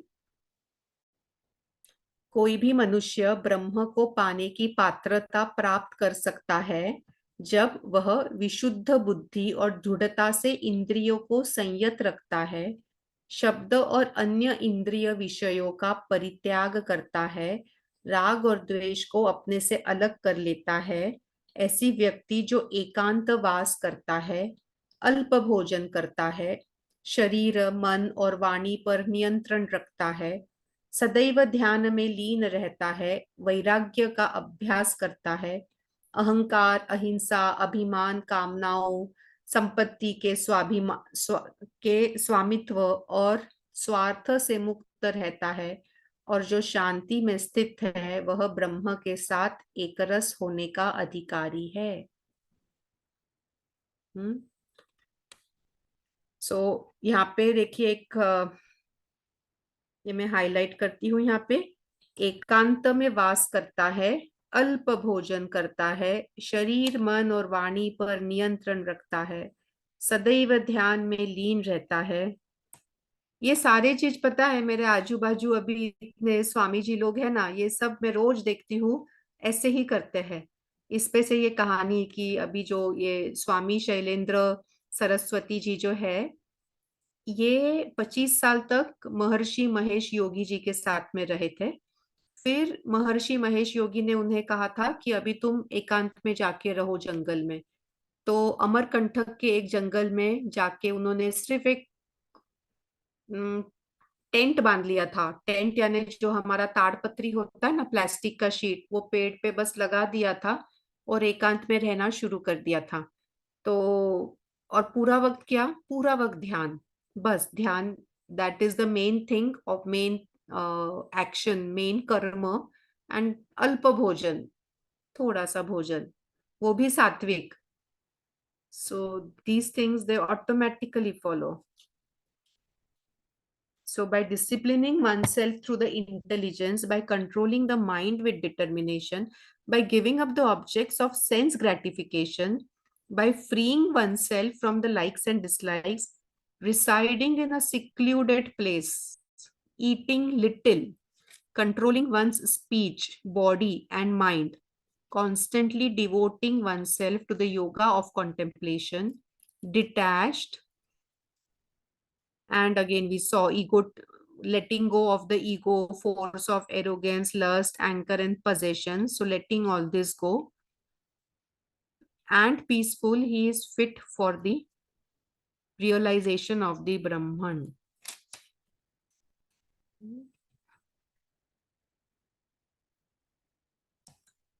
एंड 55 श्लोक जहां भगवान वापस भक्ति योग के बारे में थोड़ा हमें बताते हैं। मेरी प्रेममयी भक्ति से कोई मुझे सत्य के रूप में जान पाता है, तब यथावत सत्य के रूप में मुझे जानकर मेरा भक्त मेरे पूर्ण चेतन स्वरूप को प्राप्त करता है।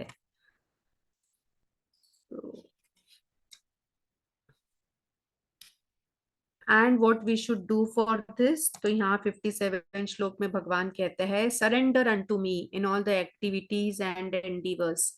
अपने सभी कर्म मुझे समर्पित करो और मुझे ही अपना लक्ष्य मानो। बुद्धि योग का आश्रय लेकर अपनी चेतना को सदैव मुझ में लीन रखो। रिपीट करेंगे हम, ये इंपॉर्टेंट है, ध्यान भी देंगे। अपने सभी कर्म मुझे समर्पित करो और मुझे ही अपना लक्ष्य मानो। बुद्धि योग का आश्रय लेकर अपनी चेतना को सदैव मुझ में लीन रखो। तो ये 57 नंबर का श्लोक।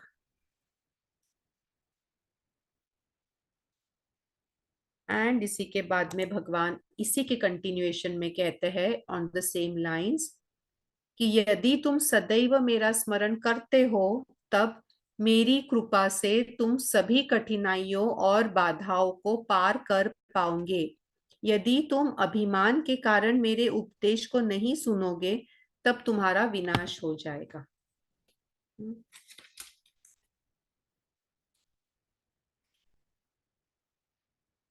ये 63 number. Now two of my most favorite shlokas, the most favorite shloks are coming. यथेच्छसि तथा कुरु, ये पूरे श्लोक के अंदर सिर्फ इतना देख लो, यथेच्छसि तथा कुरु। तो भगवान ने क्या बोला कि इस प्रकार से मैंने तुम्हें यह ज्ञान समझाया जो सभी गुह्य से गुह्यतर है, इस पर गहनता के साथ विचार करो और फिर तुम जो चाहो वैसा करो। देखो भगवान नहीं कह रहे हैं अर्जुन को कि मैं कह रहा हूं वैसे करो। भगवान भी क्या कहते हैं, तुम्हारी जो इच्छा है वैसे तुम करो। और हम लोग भी ये चीज हम हमारे बच्चों को कैसे कहते हैं, मेरा सुनो। पति पत्नी को क्या कहेंगे, मेरा सुनो मेरा सुनो मेरा सुनो। उसके जगह हम हमारे वाणी में अगर ये बदल लाए ना, यथेच्छसि तथा कुरु, तुम्हारी जैसी इच्छा है वैसे तुम करो। तुम्हें भगवान ने फ्री विल दिया है, तुम तुम्हारे जीवन के लिए उसे अप्लाई करो। Don't listen to me, listen to what your inner will is asking you to do. आपकी जो इच्छा है वो आप फॉलो करो। आपके सारे रिलेशनशिप्स के प्रॉब्लम दूर हो जाएंगे। जादू के ये 3 शब्द है, यथेच्छसि तथा कुरु। लिख लीजिए आप, सबको कहते रहो, स्पेशली आपके बच्चों को, पति पत्नी को, यथेच्छसि तथा कुरु।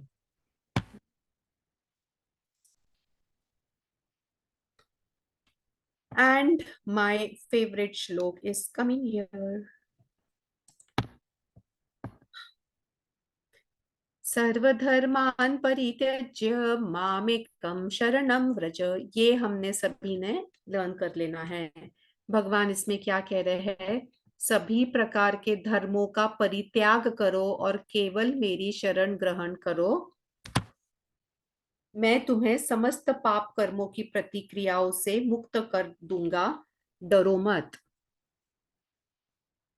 आई रिपीट दिस श्लोक, इंपॉर्टेंट श्लोक। सभी प्रकार के धर्मों का परित्याग करो और केवल मेरी शरण ग्रहण करो।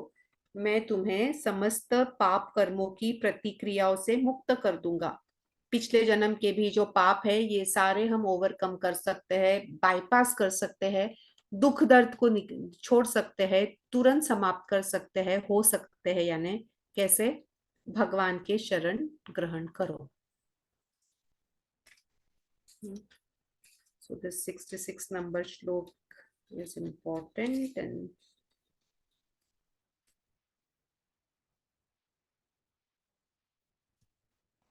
And then the last one. So wherever Krishna, the master of yoga, that is the archer Parth, are there, there will always be good fortune. There will be victory, wealth, well-being, righteousness. This is my conviction. This is what Sanjay says. जहां योग के स्वामी श्री कृष्ण और श्रेष्ठ धनुर्धर अर्जुन है, वहां निश्चित रूप से अनंत ऐश्वर्य, विजय, समृद्धि और नीति होती है। ऐसा मेरा निश्चित मत है। जो हमने स्टार्टिंग में देखा था कि wherever there is दैवी शक्ति, wherever there is righteousness, there always the victory will prevail. तो this completes our गीता के अध्याय। But important thing starts now actually. After understanding this, हम हमारे जीवन में क्या आत्मसात करके हम क्या अप्लाई कर पा रहे हैं, ये इम्पोर्टेंट है अप्लाई करना। तो उसमें अगर आपको कुछ दिक्कत आ रही हो तो इसके बारे में हम चर्चा करेंगे, और आज 8 बजे तक चर्चा करेंगे और फिर समाप्ति करेंगे। So we have around 12-13 minutes. तो आपके सवाल हो तो बताइए।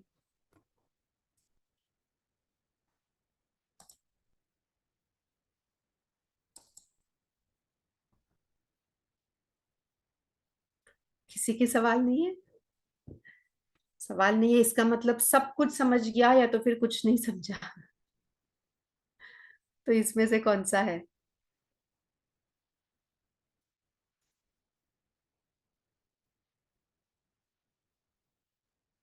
अच्छा, सब कुछ समझा या कुछ नहीं समझा?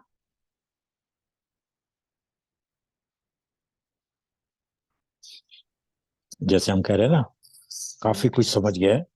अब हम्म। हमारे पे डिपेंड करता है कितना हम उसको अप्लाई करते हैं, यस। क्योंकि मुझे भी बिना थोड़ा थोड़ा समझे हैं। ओके। हाँ, तो या we will just not all late but हाँ, okay, Subhash ji, would you like to complete? You were saying something? इतने कह रहा था जी। कि काफी चीजें जो सी है कि हमें हाँ जब तक उसको अप्लाई नहीं करेंगे, जी। हाँ मतलब जब कहते हैं ना किसी चीज को आपने सुन लिया, उसको आप यूज करना है उसको, देन यू विल फील कि आपको क्या क्या, जिसको बोलते हैं कुछ कठिनाइयाँ आएंगी, और हम्म। उन कठिनाइयों को अ, ना चिंता करते हुए, जिसको कहते हैं ना, कोई भी चीज चेंज करेंगे तो आपको दिक्कत आएगी, मतलब थोड़ी राइट। डिफरेंट। तो उसको जिसको बोलते हैं जैसे ही कठिनाई आए, then you have to give a smiling face to that कठिनाई। हम्म। ये एजेंसी है कि आप जो सा है कि हम्म। मैं आगे बढ़ रहा हूँ, हम्म। So that will show us that we are moving forward, hmm. क्योंकि we have to change, hmm. और चेंज किसी के लिए कोई आसान नहीं होती, कोई भी राइट। हो।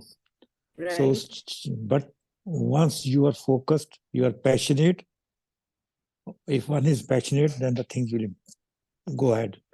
So मेन थिंग है कि जो हमने सीखा उसके लिए we have to have a passion for that, उसको रिपीट करते रहेंगे, उसको बैलेंस वे में चलेंगे, neither we have to go to extreme कि जी आज ये किया तो आज इसको बिल्कुल कर दे। So slowly slowly we have to do, but consistency is the main thing, not के like an event. इसको not like a new year or not like a Diwali. We have to use it. We have to use it in our daily life. More the consistency, more the better we will be. जो मैं that is right, but अभी आपने use तो application शुरू तो कर दिया होगा अभी, 15 एक दिन हो गए हम लोग इकट्ठा है, तो कुछ तो एप्लीकेशन शुरू किया है। एंड भगवान ये भी कहते हैं कि जब नॉलेज आ जाता है ना, तो देखिए इच्छा शक्ति हो जाती है। पहले तो नॉलेज ही नहीं था, तो हमें तो ज्ञात ही नहीं था ना कि अच्छा भगवान के कमल चरणों में सब समर्पित कर देना है, surrender and just submit yourself to him. पता ही नहीं था हमें ये। और ये अगर बोल भी देता है ना कोई किसी को, तो कोई एक्सेप्ट नहीं करता है। मैं वो गुरुकुल में भी थी ना महीना भर, तो दे वर नॉट एक्सेप्टिंग कि how can I surrender and submit. काम कौन करेगा? काम करना इंपॉर्टेंट है, कितना काम है। यानी सद्गुण में बने हुए हैं। वो जैसे गुरुकुल के जो ओनर भी है, इतने बच्चों का रहना खाना पीना सब फ्री है, इतना पूरा जगह बांधना वगैरह सब उनके तरफ से, वो दान ही है ना, एक बहुत बड़ा दान है ये करना।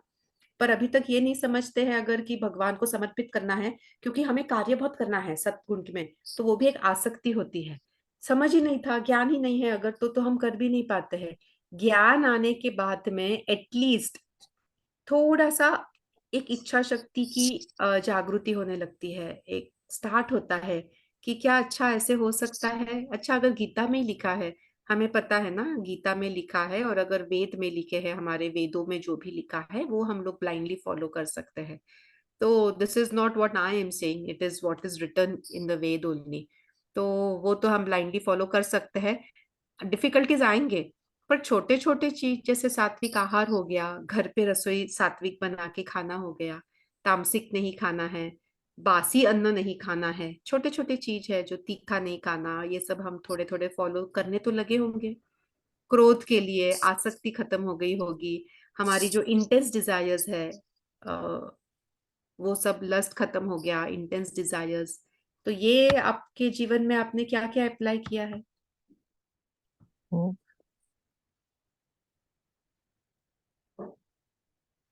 क्योंकि मेरा अपना मानना है, that's my own, where there is a will there is a way. Perfect. इसलिए इच्छा अगर शक्ति पहले इंपॉर्टेंट है, तो इच्छा शक्ति हो गई, हाँ, विल हो गया। हाँ बिल्कुल, जिसको बोलते हैं कि डायरेक्शन आपको मिल गई है यस और आपने रास्ते को मापना है, जिसे कहते हैं ना, you have to go in that too. Yes और जैसे जैसे किसी चीज का मंथन करोगे यस आपको उतना ही रस मिलेगा। मन- राइट मंथन तो करना है, बट इच्छा शक्ति हमेशा जरूरी होती है, जो कि यस राइट राइट। तो आपकी इच्छा शक्ति हो गई है क्या, ये आप मुझे आपका पर्सनली बताइए। देखो, हम्म लाइफ में इच्छा शक्ति का पता इस तरह लगता है, hmm if you are dedicated, you are doing this thing on a priority basis, तो हम्म। आपकी इच्छा शक्ति है। आपकी सो हुई है क्या?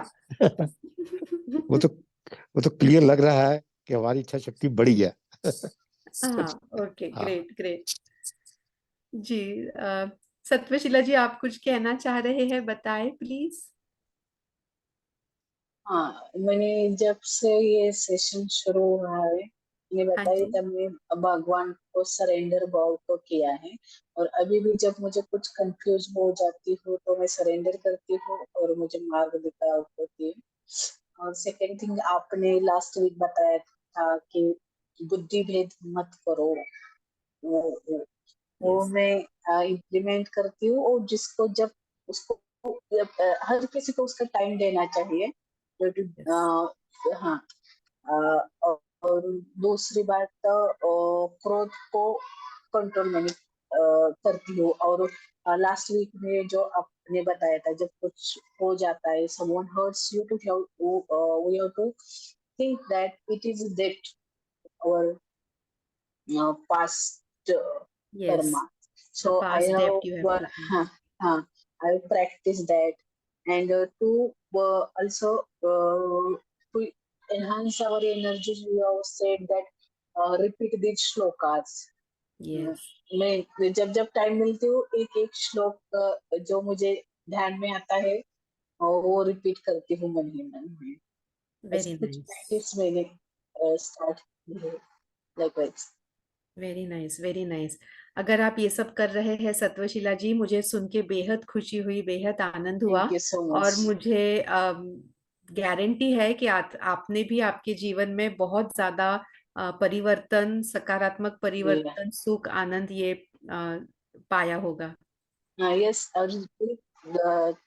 और चेंजेस में भी एक्सपीरियंस भी कर रही हूँ। बहुत पॉजिटिव एनर्जी में, बहुत बहुत बढ़िया, जॉयफुल फीलिंग है। क्या बात है। वेरी नाइस, बहुत बहुत बढ़िया। इनफैक्ट चलो एक एक हम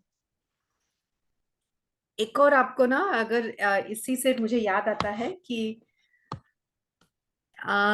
there is a art of communication, a small theory which if we understand now, communication is, we see communication, conversation, that is very important. तो हमारा कैसा अगर कन्वर्सेशन हो तो कभी किसी से रिलेशंस खराब नहीं होंगे, इसका एक बहुत छोटा सा सूत्र है। तो ये हम एक छोटा सा सत्र एक रख सकते हैं, कल डिस्कशन रहेगा, तो maybe next coming Monday वगैरह, अगर आप चाहो तो ये समझना हो तो very small few minutes we will take to understand that, वो भी रख सकते हैं, इसी के साथ साथ में आपको उसका भी सहायता होगी। हम्म। चलेगा मंडे, चलेगा। और हमें इनफैक्ट एनर्जी टेस्टिंग भी करना है, मेरे एनर्जी हाँ मशीन भी नासिक में है। हाँ if I stay at one place तो आई कॉल दैट मशीन। मैं यहाँ पे तो अभी 5-6 दिन हूँ, but can't call the machine here also, वहां से भेजने वाला भी कोई नहीं है। तो उधर भी अकेली रहती थी, तो it is locked, the house is locked. But anyway will keep that due.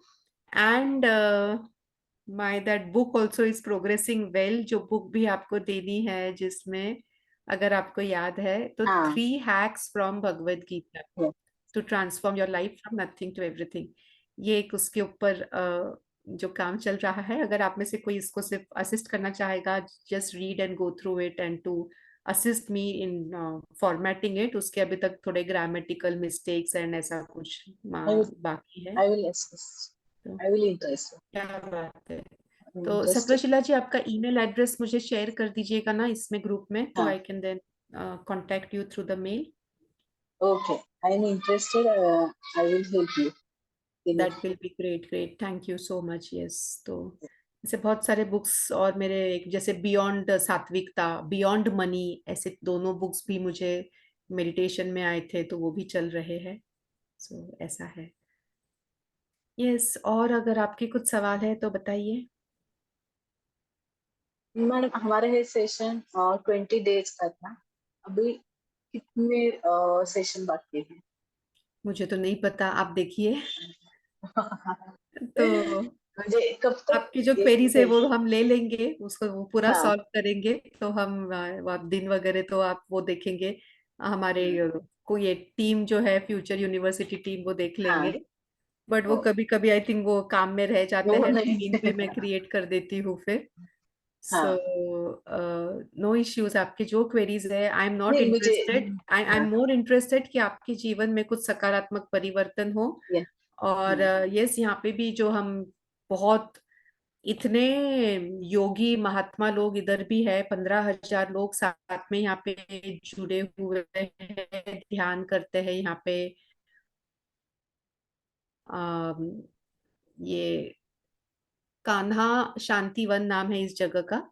तो उसके मैंने फेसबुक पे भी डाले हैं कुछ फोटोज वगैरह, मैं ग्रुप में भी पोस्ट कर दूंगी। तो ध्यान जो सामूहिक ध्यान होता है, ग्रुप मेडिटेशन, उसके एनर्जीज ही बहुत अलग होते हैं, और उसके लिए भी इतने स्वामी और योगी लोग आए हुए हैं। तो अगर आपके और भी कुछ सवाल है, हम और भी कुछ सत्र करवा सकते हैं, तो वो भी हम जरूर करेंगे। सिर्फ टाइम हमें उनके हिसाब से एडजस्ट करना होगा। ये शाम का जो टाइम है, ये टाइम हम ध्यान का होता है। मैं अभी वो ध्यान बंक करके यहाँ पे बैठी हूँ सत्र के लिए बेसिकली, सब. तो हमको उनका सेशन अगर लेना हो तो उनके टाइम के हिसाब से थोड़ा ओ, एडजस्ट कर लेंगे। तो आपके ऐसे भी कुछ सवाल हो तो बताइएगा, because these people are so full of knowledge and सद्गुण के परे है, और वो इतना देना चाहते हैं ना सभी को, खुले हाथ से देना चाहते हैं, लुटाना चाहते हैं। तो आप जो भी चाहते हो आप बताइएगा, हम ये कर सकते हैं। यस, तो चलिए हम समाप्ति करें। ओ. चलिए हम प्रार्थना से समाप्ति करते हैं आज के लिए। और कल क्वेश्चन आंसर सेशन रहेगा, परसों आई थिंक संडे की छुट्टी, और फिर मंडे हम दोबारा करेंगे। या जस्ट रिमाइंड मी सत्वशीला जी, और ईमेल भेज दीजिए। हाँ. ओके. मैं या मैं थैंक यू। व्हाट्सएप पे मेल आईडी सेंड. जी जी जी, प्लीज। हाँ. चलिए तो हम समाप्ति करेंगे प्रार्थना से। प्रार्थना भाव मन में, कृतज्ञ भाव मन में ढेर सारा प्यार और आनंद और भक्ति भाव। प्रार्थना करेंगे। ओम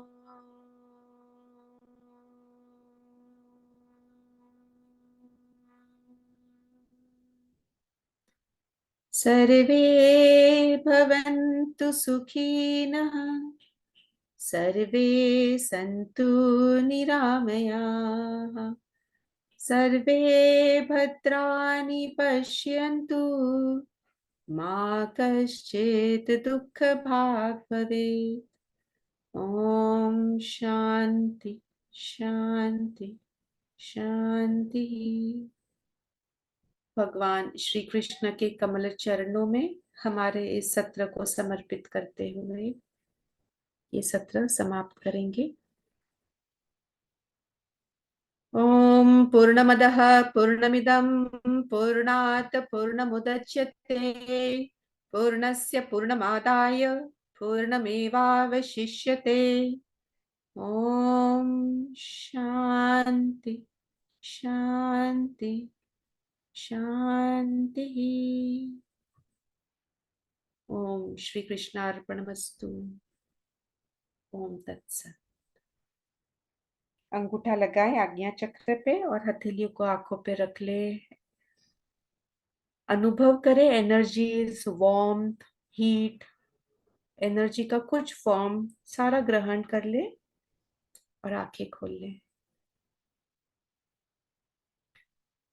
और आज का होमवर्क रहेगा, आज हमने जो ये सत्र किया है इसे अपलोड होने में ही कम से कम एक पूरा रात निकल जाता है, तो कल सुबह अपलोड कर सकेंगे। पर इसे दोबारा दोबारा देखते रहे, ज्यादा बार वापस देखें, और अपने लिए जो की पॉइंट्स है वो आप आपके नोटबुक में बना लीजिए कि आपने क्या आपके जीवन में फॉलो करना है। यथेच्छसि तथा कुरु, आपकी जो इच्छा है वो आपने करना है, पर आपने क्या करना है वो आप आपका टाइम टेबल बना लें। जी, प्रणाम, शुभ रात्रि। गुड नाइट, शुभ रात्रि। शुभ रात्रि मैडम। शुभ रात्रि, शुभ रात्रि। शुभ रात्रि।